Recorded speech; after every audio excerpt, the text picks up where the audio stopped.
Olá a todos. Nesse vídeo nós vamos falar das equações de Cauchy-Riemann na forma polar.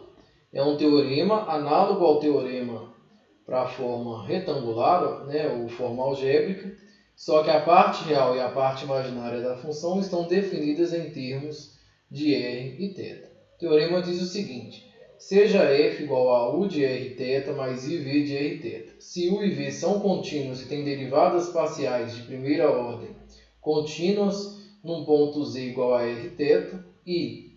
Então essas são as equações de Cauchy-Riemann na forma polar. São essas duas condições de igualdade que eu acabei de destacar aí. Então se essas condições forem satisfeitas, as duas, então f é diferenciável no ponto z, e além disso a gente tem uma fórmula para o cálculo da derivada de z. Bom, vamos ver aí a aplicação desse resultado através de um exemplo. Mostre que a função raiz quadrada principal é analítica em θ pertencente a menos π até π e determine a sua derivada. Bom, é muito importante observar aqui como é que foi feito o domínio da função raiz quadrada principal. Então, basicamente, quando você coloca que θ pertence a esse intervalo, você está permitindo que o ângulo θ pegue todos os números complexos, exceto o π. Observe que π não entra aqui nesse intervalo. Então, eu já estou tirando esse semi-eixo real aqui negativo, e estou tirando também, inclusive, o zero, porque o θ para zero não está definido. Então, nesse domínio está tirando aí o zero. Então, definir o domínio dessa maneira já é uma maneira simplesmente de pegar todos os números complexos, exceto o zero e o semi-eixo real negativo. É uma outra maneira mais curta de definir esse domínio. Observe também que o θ dessa maneira já garante que o argumento é o argumento principal. Então já garante essas duas coisas. Isso vai ser importante retirar esse semi-eixo real aí, negativo e o zero para garantir a continuidade da função. Observe que para usar o teorema, algo que a gente não estava preocupando quando o teorema falava das equações de Cauchy-Riemann na forma algébrica, agora a gente tem que preocupar com essa continuidade de u e de v, porque para funções que estão definidas em termos de θ, para ser função a gente vai ter que restringir os valores de θ, e a gente acaba criando uma descontinuidade aí, quando a gente passa por um caminho em cima das extremidades aí desses intervalos. No caso π, a gente tem ali um salto de descontinuidade, então a gente tem que retirar isso do nosso domínio.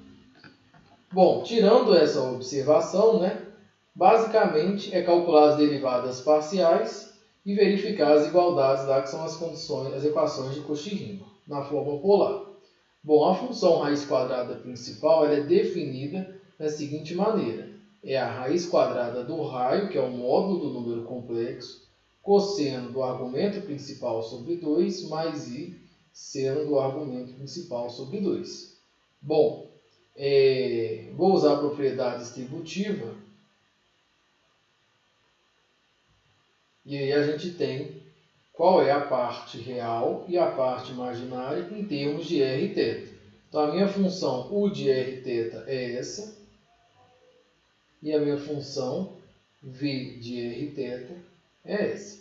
E o que a gente tem que verificar é essas duas condições. Bom, então vou precisar das 4 derivadas parciais. Derivada de u, del u com relação a r, del u com relação a θ. Então, primeiro vamos fazer com relação a r. Então, essa é a expressão aí que eu destaquei de amarelo. Então, a derivada da função raiz quadrada de r é 1 sobre 2 raiz quadrada de r. E cosseno de θ sobre 2 não tem a letra r, então é uma constante. Só para melhorar a escrita dessa expressão, eu vou racionalizar, multiplicar em cima e embaixo, denominador e numerador, por raiz de R. Então, vai ficar raiz de R em cima, embaixo vai ficar 2R, né? Que é raiz de R vezes raiz de R dá R. Então, cosseno de θ sobre 2. A derivada de U com relação a θ, o R é constante, então vai ficar raiz de R. E a derivada do cosseno é menos seno. Então, vou colocar um menos aqui fora. Menos seno de θ sobre 2. Agora eu tenho que usar a regra da cadeia, né? Eu tenho que derivar a função de dentro, que é θ sobre 2. A derivada de θ sobre 2 com relação a θ é meio. Então, eu vou ganhar aqui 1 sobre 2 ali embaixo da raiz quadrada de R.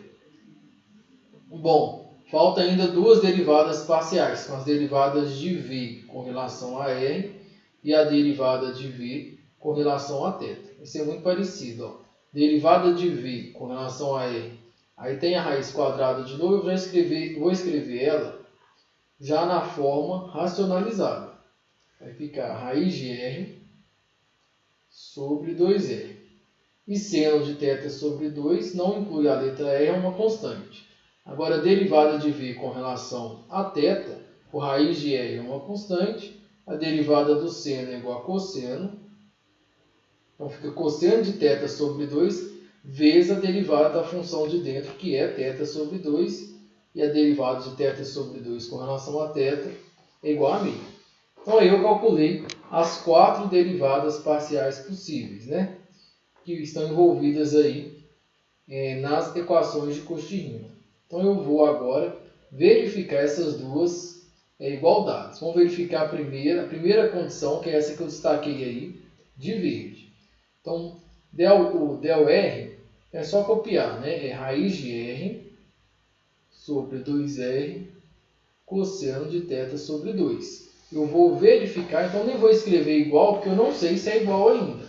Né? Eu vou verificar se é igual a 1 sobre R, derivada de V com relação a θ. Então, é raiz de R sobre 2 vezes cosseno de θ sobre 2. Então, analisando essas duas expressões, a gente conclui que elas são iguais. Né? Só essa multiplicação aqui, se fazer a multiplicação, você vai chegar exatamente ali no raiz de R sobre 2R. Então, vou marcar OK, porque essa condição é satisfeita sempre, independente de R e θ.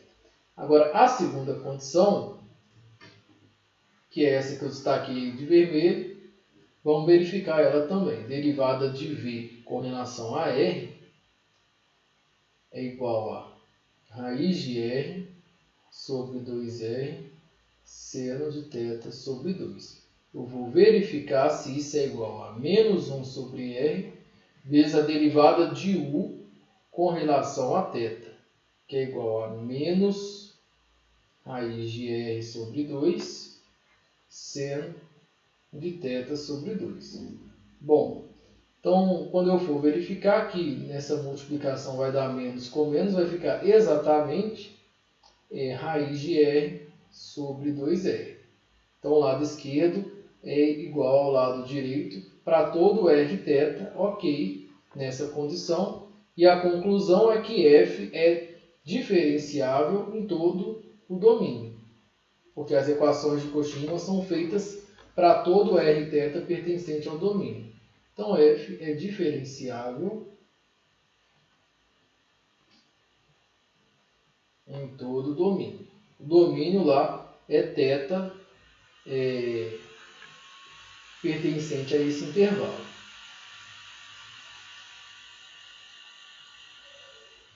Então, vou destacar o domínio. F é diferenciável em θ. Bom, ele pediu, na verdade, para determinar onde F é analítica. Né? Então, o primeiro passo é verificar onde ela é diferenciável e observar que ela é diferenciável em todo o plano, exceto aonde eu já tinha tirado, né? Que é esse pedaço de vermelho. Bom, agora vamos verificar a questão de ser analítica. Para todo ponto do plano, que não seja essa reta esse semi-eixo de vermelho, a gente tem que ela é diferenciável. E a gente sempre consegue pegar uma vizinhança, e essa vizinhança não inclui esse pedaço de reta aí de vermelho, ou seja, ela vai ser diferenciável num ponto e na própria vizinhança qualquer. Se esse ponto estiver muito próximo da reta, não tem problema. Se ele está muito próximo da reta e não está em cima da reta, ele tem uma distância ali até a reta. E a gente pode pegar como vizinhança um raio, um disco, né, cujo raio seja a metade dessa distância. Isso sempre pode ser feito. Ou seja, sempre é possível pegar uma vizinhança que não encoste na reta. Então, a função f ela é diferenciável nesse domínio e ela também é analítica nesse domínio, pela definição de ser analítica.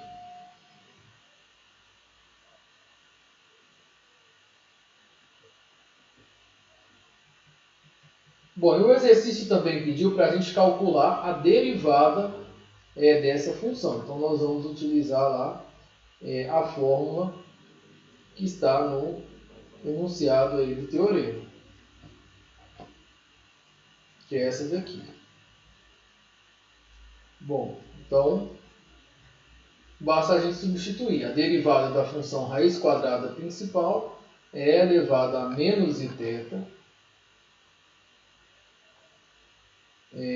Derivada de u com relação a r, a gente já fez a conta, é raiz de r sobre 2r cosseno θ sobre 2, mais i. Agora, a derivada de v com relação a r é raiz de r sobre 2r seno de θ sobre 2. Bom, eu poderia deixar derivado dessa maneira, mas como a gente tem um número complexo aqui do lado de fora escrito na forma exponencial, a gente pode escrever, e como aqui a gente tem θ sobre 2 e θ sobre 2, a gente consegue escrever esse número complexo na forma exponencial. Então a gente tem aqui e elevado a i sobre θ. Eu vou colocar primeiro raiz de r sobre 2r em evidência. Vai ficar cosseno θ sobre 2 mais i seno de θ sobre 2. Então isso daqui é elevado, aqui é menos iθ vezes raiz de r sobre 2r.